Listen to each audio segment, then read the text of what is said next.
Hello, welcome to Reviewable. This week we're going to talk about Bone Tomahawk. Is it a horror movie? Who the hell knows? Let's figure it out. Stick with me.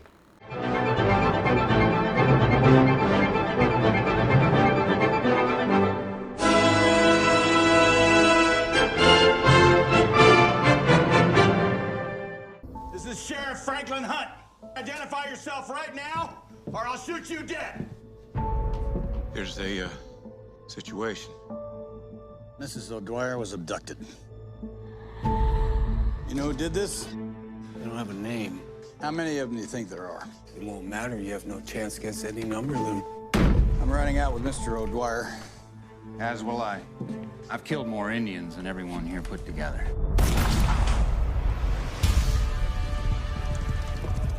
Ambush!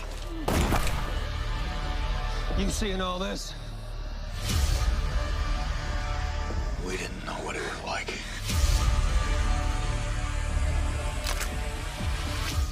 We'll make sure all this has value.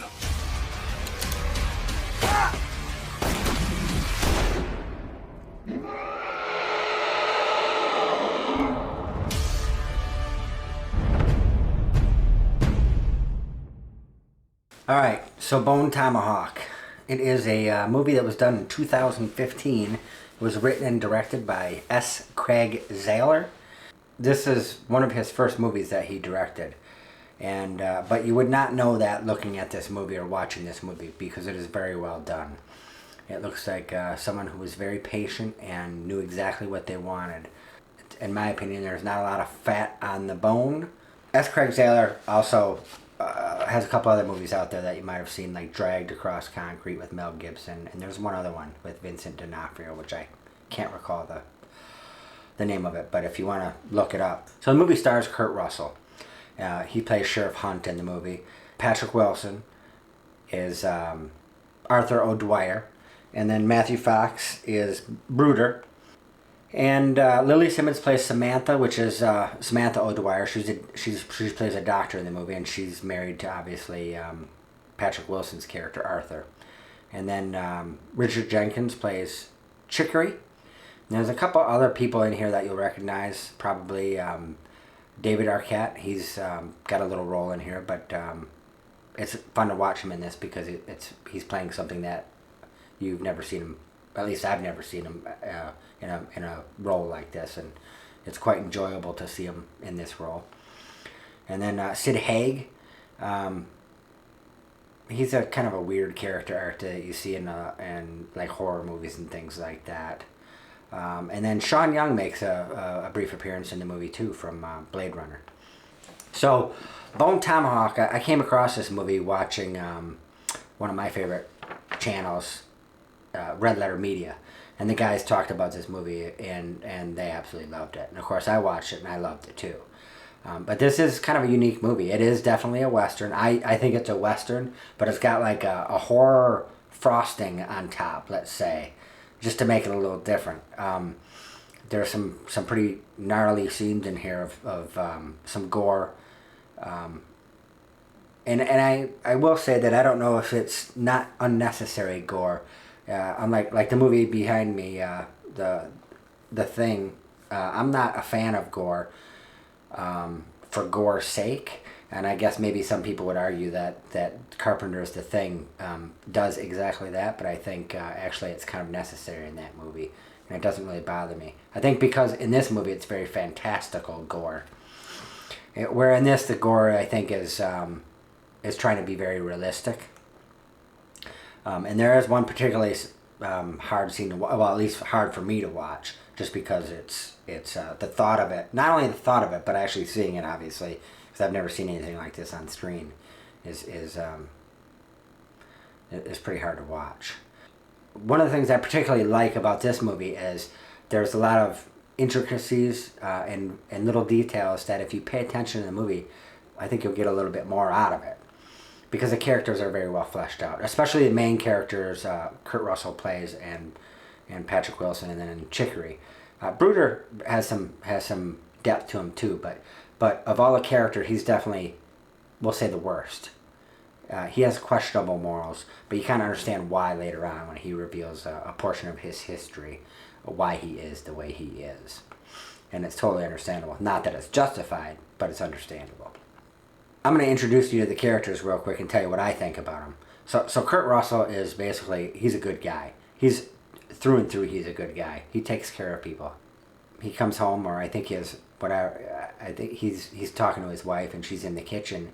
And you can tell she hasn't been in there for a while because she's asking where the spoons are, and she's asking him, and he's kind of playing with her, and he's obviously glad that she's feeling better from whatever ailed her. Maybe she has a cold or pneumonia or something like that, but he's been taking care of her. And so he's a very caring and loving man.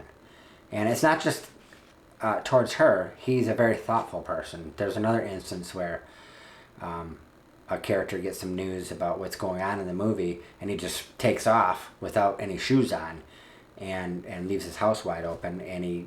And Sheriff Hunt goes back and closes the door, picks up his boots, and brings him with him. But he is also the law, and he believes in doing right, you know.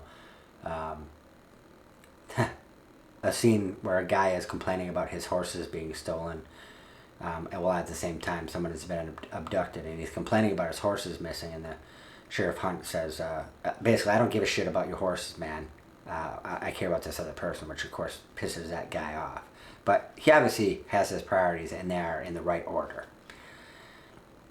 Patrick Wilson is a good guy in this. He seems kind of like a boss man, like he'd be the middle manager of a bunch of laborers or something like that. That's kind of the guy he seems like, not particularly tough, but you can tell he definitely loves his wife, and his wife loves him, and he would do anything for her.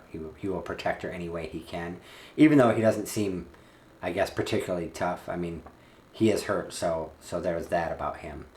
And then Bruder, the Matthew Fox character, is very well dressed. He seems very sure of himself. I would say maybe he's arrogant. I think he's got a lot of confidence about him. He doesn't basically care what anybody else thinks about his decisions. He makes whatever decision he thinks is the best. And then the last character is, the last main character that you'll see is Richard Jenkins, is Chicory. He plays like the deputy to Sheriff Hunt. He's a thoughtful man, just like Kurt Russell is, maybe even more so. And he's trying to help the sheriff as much as he can. He is a single man because his wife has passed away, and in fact, one of the first things you see is him visiting his wife's grave. Here you got this guy that's a widow because his wife has passed away. And widows tend to not really take care of themselves, especially back then. They don't cook so much because their wives cooked for them. And he basically says, hey man, you need to take better care of yourself. You need to be eating 3 full meals a day, you know. So again, it's Kurt Russell trying to take care of this guy. The movie starts out, it's David Arquette and Sid Haig are bushwhacking some dudes. They're sleeping. That's how the movie opens. And they're basically just robbing people blind, you know. They're sleeping, and they're taking victims of opportunity because they're chicken shit, you know. They're the worst kind of criminal. Well, after they rob these poor fellas that they rob, they stumble into what looks like some kind of graveyard from Pet Cemetery or something like that. And Sid Haig is quickly dispatched. And so then David Arquette is, you know, takes off to save himself, and that's how the movie begins. And then that's when we're brought to Bright Hope, the town that Sheriff Hunt runs, or I guess protects. And so the movie starts there, and then we're introduced to the characters one by one. The David Arquette character is seen burying his stuff outside, and he goes into this local bar to get a drink or whatever, and the deputy sees him in there, or I guess sees him burying his stuff, and reports to Sheriff Hunt, hey, you know, I seen this suspicious looking guy, and we ought to go check this guy out because he was burying this stuff. And so, and then at the same time you see Patrick Wilson is sitting at home, and I think he's got his leg up, and obviously he's got it like not in a cast, because there's no such thing, but it's wrapped, I believe, and he's got like a splint on it. He's obviously broken his leg, and he's sitting at home bitching because he's stuck at home for 12 weeks because he's got a compound fracture of the leg, and he's complaining to his wife, and at one point under his breath, and then she proceeds to do exactly what a good wife would do, and that is to make him realize that she's stuck at home with him, and so they get to spend all this time together. And she reminds him it's the first time they get to spend all this time together, in their entire relationship. And so, of course, he realizes that yeah, he's lucky to be able to get to spend all this time with her. And you can tell there's a real love and affection there between the two. He's complaining more because he's used to doing something every day, as in going to work and things like that. What most husbands, when they can't do the things that they want to do. So, and then at the same time, Bruder is already at this local establishment to learn goat, and just relaxing. And so the sheriff and the deputy go and meet Buddy, the Arquette character, at the bar, and they start questioning him. The sheriff starts questioning him, and of course, his answers don't line up, and under some scrutiny, he panics and he goes to bolt, and the sheriff shoots him in the leg. And so at that point, then he asks Bruder to go get Mrs. O'Dwyer, because she's a doctor, because they're going to have to take the bullet out, and they proceed to take the prisoner to the jail, and Bruder goes to get Mrs. O'Dwyer to extract the bullet. Kurt Russell is leaving the other deputy, Nick, with instructions that he's to stay there and mind the prisoner, and then obviously when Mrs. O'Dwyer is done, he will escort her home and make sure she's all good and safe and all that kind of stuff. And before she goes, she tells her husband, hey, don't wait up for me because I'm going to be up late. This guy shows up at Sheriff Hunt's house to report that some horses have been stolen, and that there's this poor kid that's been killed that minds the horses. And then that he went to go report that this crime happened, and when he went to the sheriff's office, the door is wide open and there's nobody in there. So of course, that's something that has to be taken care of. So he asked them to go get chicory, and they all going to meet at the barn and check it out. And of course, when they get there, they find the kid is dead and he's all tore up, and then they head over to the the sheriff office, and the door's open. Nobody's in there, and they've left her medicine bag, and there's an arrow stuck in the wall, but it's not like a regular Indian arrow. It looks like a little different. It looks like it's like made out of bone or something like that. And Sheriff Hunt kind of surmises that it's not your usual kind of Indians. So they fetch some Indian expert who basically tells them that, yeah, this is not like some regular kind of Indian. These are troglodytes. The only reference I can ever remember of troglodytes is, I think that's what they call them in the original Time Machine. They call them troglodytes, I believe. These guys are not Indians. They're offshoot. He says basically they're cannibals, and they're pretty nasty people. Of course, Sheriff Hunt's got to go grab Patrick Wilson, Arthur, to let him know that his wife has been abducted. Of course, he's not. He's pissed off, and he wants to go with, despite his compound fracture, which Kurt Russell, Sheriff Hunt, can't dissuade him from going, and I think it probably couldn't dissuade me from going either. I don't think I would be able to sit there. And then Bruder, of course, he's the one that got Mrs. O'Dwyer, fetched her, so he feels somewhat responsible. Hunt, Arthur, and Bruder, and Chicory are all going to mount some kind of rescue plan to go fetch all these guys, because whatever, these troglodytes have Mrs. O'Dwyer, they have Nick the deputy, and then they have the prisoner, Buddy. So they go get their horses and get their stuff together, and they get ready to go do a road trip to go make a rescue mission. It's going to take like 3 or 4 days to do that. Well, it should be a 5-day trip, he says, and it's going to take 3 days. One of the things you see in this is they all are kind of doing their best to take care of each other, but especially again it'll be Chicory and Sheriff Hunt kind of looking at each other because obviously Arthur is only thinking about rescuing his wife. He's not worried about his own welfare, even though obviously if he doesn't take care of himself, then he can't affect any kind of rescue. Kurt Russell is very much that man. He's trying to take care of, well, he's taking care of himself, but he's also taking care of everybody, reminding them that, reminding him especially that listen, if you don't take care of you, you ain't going to be in a condition to help your wife anyway. And so the road trip is not without its incidents. Like they first of all, you get to learn more about the characters. For instance, you learn at one point that Bruder, I believe it's his mom and maybe his brother or sister are killed by Indians, and he has made it his business to kill as many Indians as possible. So I suspect that's why he's actually going with, because he wants an opportunity to kill more Indians. And he is pretty cold-hearted. He has no problem pulling the trigger first and asking questions later. He is about self-preservation. I would not say that he's an amoral man, because he does feel some responsibility to go with to help rescue Mrs. O'Dwyer. But I think a lot of what he is pride and obviously is a vengeful streak because he wants to kill these Indians. And I think you find out at one point that he's killed over 100 Indians, alluding to that he's killed women and children as far as Indians. To him, they're no different. They're all Indians. Doesn't matter if they're women and children.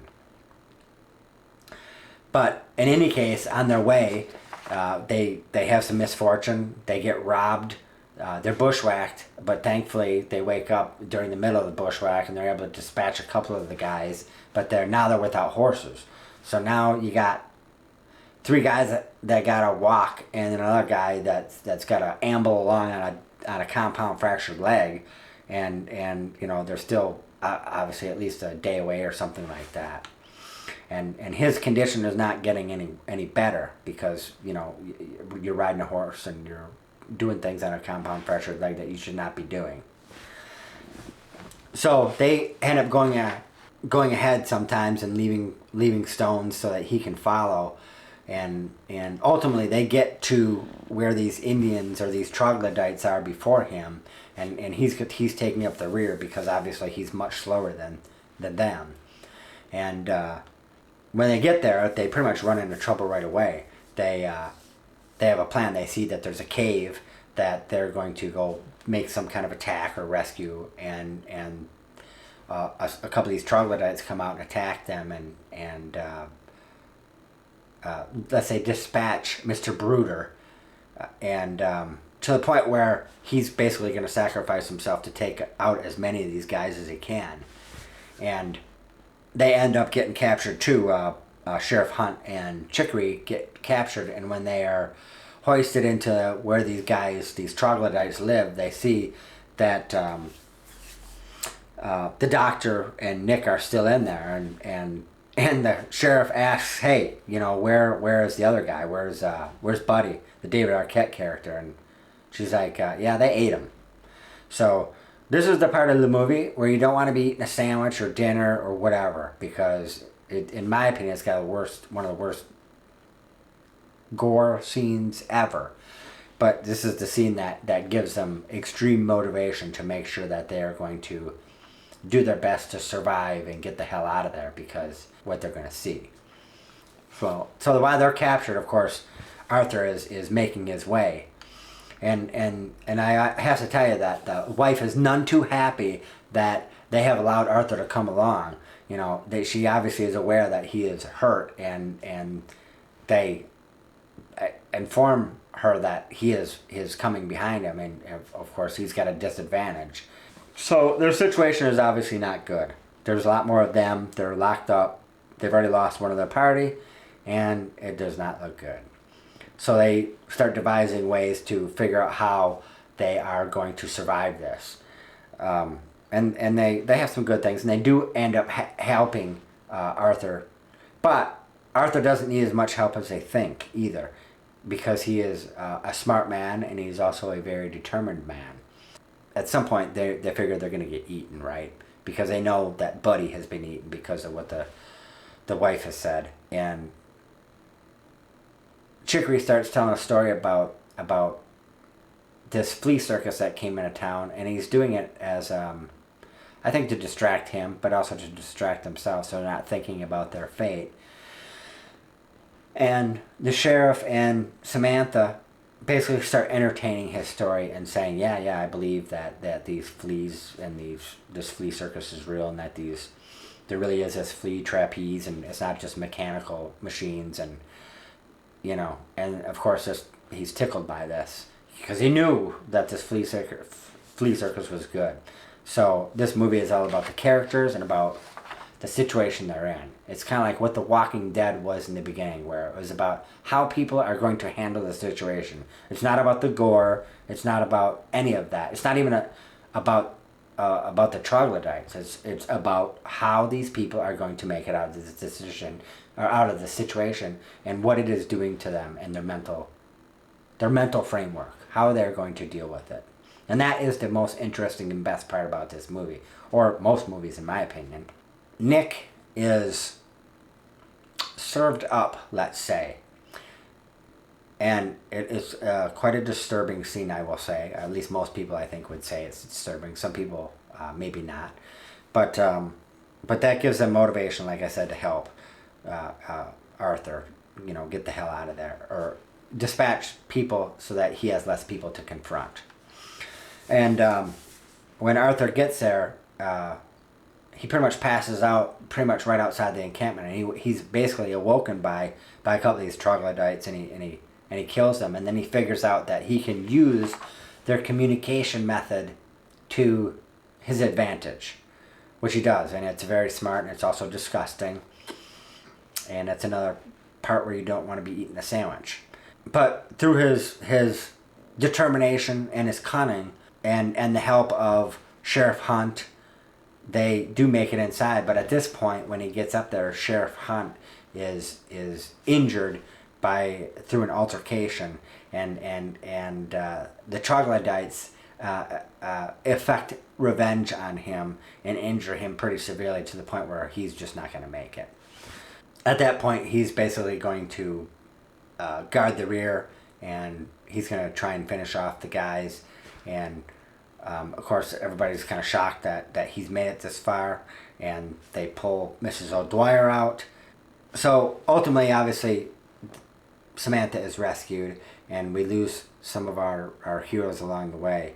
The dialogue is very good. It's a very well thought out movie. There's lots of details that you can miss. Like, for instance, if you pay attention in the beginning of the movie, you'll hear their communication method throughout the movie. You'll hear that, and you'll know that they're around. So I would definitely recommend this movie. It is one of my favorites because of the performances in the movie and the interactions between the characters. And I'm not a fan, like I said, of the gore, but to me, the gore, I think, is necessary. It fuels